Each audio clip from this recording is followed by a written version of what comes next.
আসসালামু আলাইকুম, কেমন আছেন সবাই? আজকের সারাদিনের কাজকর্ম সব কিছুই আজকে আমি দেখিয়ে দিচ্ছি কি করব। আমি আমার একটা ভিডিওতে বলেছিলাম, কালকের ভিডিওটা সম্ভবত বলেছিলাম যে আমি এখন অনেক কিছুই করতে জানি। আপনি না খেয়ে সর্বোচ্চ কয়দিন থাকতে পারবেন? আপনার কিন্তু ভাত মাছ খেতেই মন যাবে, ভাত মাছ ডাল শাকসবজি যে কোনো কিছু, তাই না? তারপর হচ্ছে যে আপনি ক্ষুধা লাগলে পানি খেয়ে কতক্ষণ আপনি থাকতে পারবেন, তাই না? কিন্তু ভারী কিছু খাবার পেটে যখন পড়বে তখন কিন্তু আপনি তৃপ্তি পাবেন, ভালো লাগবে, তাই না? তো এমন একটা সময়ও গিয়েছে আমার যে আমি একেবারেই না খেয়ে কাটিয়েছি। ধরেন যে 3 বেলার জায়গায় 1 বেলা খেয়েছি, এরকম অবস্থা আর কি। কারণ আমি বলেছিলাম যে আমার মা অনেক ছোটোবেলায় মারা গিয়েছিল, তখন আমি স্কুলে পড়তাম। তো যার কারণে আমি খুবই কষ্ট করেছি, রান্না বান্না করতে পারতাম না, বাহিরের খাবারও খাওয়ার অভ্যাস ছিল না। তারপর হচ্ছে তেমন কিছু রাঁধতে পারতাম না, কিন্তু জীবন বাঁচানোর জন্য টুকিটাকি যা প্রয়োজন আর কি সেটাই করতে পারতাম বা করতাম আর কি। আমার স্কুল ছিল সকাল 7টা থেকে 12টা পর্যন্ত। তো আমি সকালে ঘুম থেকে উঠতাম 6টা বাজে উঠে ফ্রেশ হয়ে তারপর ড্রেস আপ পরে তারপর হচ্ছে আপনার 1 গ্লাস দুধ গুলাতাম, দুধের সাথে হরলিক্স দিতাম, দিয়ে হচ্ছে আমি খেয়ে নিতাম বিস্কুট দিয়ে বা পাউরুটি দিয়ে। পাউরুটিটা আমার একেবারেই পছন্দ না, কিন্তু আমি বিস্কুট দিয়ে খেয়ে নিতাম। তো এরকম এক অবস্থা। তারপর হচ্ছে যে স্কুলে টিফিন সবাই খেত, তো আমি খেতাম না। সবাই বলতো কী ব্যাপার, তুমি আমাকে ঘৃণা করছো, বা আমি আমার বাসা থেকে বানানো এটা তুমি খেতে পারো, বা এই সেই অনেক টাইপের কথা, কিন্তু আমি আসলে খেতামই না কারোটা। তো বা মানুষেরটা খাওয়ার কোনো অভ্যেস ছিল না আর কি। এমনকি দেখা গেছে যে আমি যখন মা ছিল আর কি, যে না খেয়ে কারো বাসায় গিয়েছি কোনো দরকারে, আত্মীয় স্বজনের বাসায়। তো আমার মা বলেছে যে কিছু খাওয়ার দরকার নেই, তাড়াতাড়ি চলে আসবে। তো দেখা গেছে যে কেউ জিজ্ঞেস করতো কি খাইছো বা খেয়ে যাও, তখন বলতাম যে হ্যাঁ খাইছি। তো মিথ্যা বলে চলে আসতাম, কিন্তু মিথ্যা বলা তো আসলে ঠিক না, তাই না?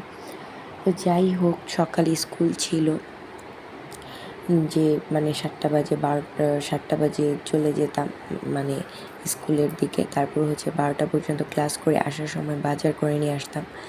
বাজার করলে কী হবে, তেমন কিছু রাঁধতেও জানতাম না, কেউ হেল্প করার মতো ছিল না। আমার বোনও স্কুলে চলে যেত, কলেজে উঠেছিল সে আর কি, কলেজে চলে যেত, সেও পারতো না কিছু, আশেপাশে কেউই ছিল না যে হেল্প করবে। আর যেহেতু ফ্ল্যাট বাড়িতে কেউ কারো বাসায় যায় না, এরকম একটা অবস্থা ঢাকা শহরে। তো যাই হোক, অনেক কষ্টে দিন কেটেছে, সেগুলো বললে আপনাদেরও কষ্ট লাগবে। আমার রান্না বান্না হয়ে গিয়েছে, আমি রান্নাঘরটা সব সময় ক্লিন রাখতে পছন্দ করি। এখন দেখুন আমি রান্না বান্না করছি, ঘর সামলাচ্ছি, সব কিছু পরিষ্কার পরিচ্ছন্ন রাখছি, কাজকর্ম করছি। দিন আমার কত আল্লাহর রহমতে ভালোই যাচ্ছে। তো এই যে আমার ছোটো বাচ্চার ড্রেস আপ, জুতা, আমার বড় বাচ্চার জুতা, সব কিছুই আপনাদেরকে দেখিয়ে দিলাম ওরা কী পরবে। তারপর হচ্ছে অতিরিক্ত গরমের কারণে আমার ছোট বাচ্চার শরীরে কিছু ফোড়া হয়েছে, হোমিওপ্যাথি খাচ্ছে আর কি, চলে যাবে আল্লাহর রহমতে। তো এইটা হচ্ছে আমার আমার শু র্যাকটা যখন আমি বানাই, আমার শু র্যাকটা অনেক বড়। একদিন আপনাদেরকে দেখাবো যে এত বড় শু র্যাক দিয়ে আমি আসলে কী করি। এটা আসলে আপনাদের না, সবারই অনেক কৌতূহল রয়ে গিয়েছে। এটা আমি জামা পরবো আজকে, যেহেতু বৃষ্টি পড়েছে, আমি সুতি জামাই পছন্দ করি, আমার পরতেও ভালো লাগে। বাসার সামনে নিচে থেকে অটোরিকশা নিয়ে নিলাম। অটোরিকশাটা আর কি বড়, তো যার কারণে আমাদের সবার বসতে ভালো হয় আর কি। তারপর রিক্সাওয়ালা যাচ্ছে, রিক্সাওয়ালার সাথে রিক্সাওয়ালার মেয়েও পাশে বসে যাচ্ছে। তার মেয়ে মাদ্রাসায় পড়ে, গল্প করছিলাম, তার মেয়ে মাদ্রাসায় পড়ে। তো তার মেয়ে ছুটি পেয়েছে 7 দিন, তো তার বাবার সাথে বলছে যে বাবা আমি ঘুরবো তোমার সাথে। তো এরকম আর কি অবস্থা। তো বাবা কত কষ্ট করে মেয়েটাও হয়তো দেখছে, তাই না? তো বাস্তবতাতে এতটাই কঠিন, তো আমরা আসলে ফিল করি না। এই তো চলে আসলাম মোবাইলের, আমার ইয়ারফোন নষ্ট হয়ে গিয়েছে, নষ্ট বলতে ছিঁড়ে গিয়েছে। তারপর আমার একটা স্ট্যান্ড দরকার, যেহেতু আমি ভিডিও করি মাঝে সাঝে। তো এই ভাইয়াটার থেকে মানে কয়েকবারই নেওয়া হয়েছিল আর কি। তো স্ট্যান্ড কিনে তারপরে হচ্ছে ইয়ারফোন কিনে চলে আসছি। এটা হচ্ছে জুসের একটা দোকান, আইসক্রিমের দোকান। ইব্রাহিম বলছে আইসক্রিম খাবে, ওর বাবা কর্ন ফ্রাই ছিল সেটা খেয়েছে। ওর বাবাকে একটা কমের মধ্যে মানি ব্যাগ গিফট করলাম, কম দাম যদিও। তারপর হচ্ছে এখানে হচ্ছে আপনার ইয়ারফোনটা রাখা আছে, ইয়ারফোনের প্যাকেটটা ভুলে অন্যটা দিয়ে দিয়েছে। আমি আসলে রিয়েলমির ইয়ারফোনটাই কিনেছি, খুবই ভালো। তো আমার ইয়ারফোনটা ছিঁড়ে গিয়েছে।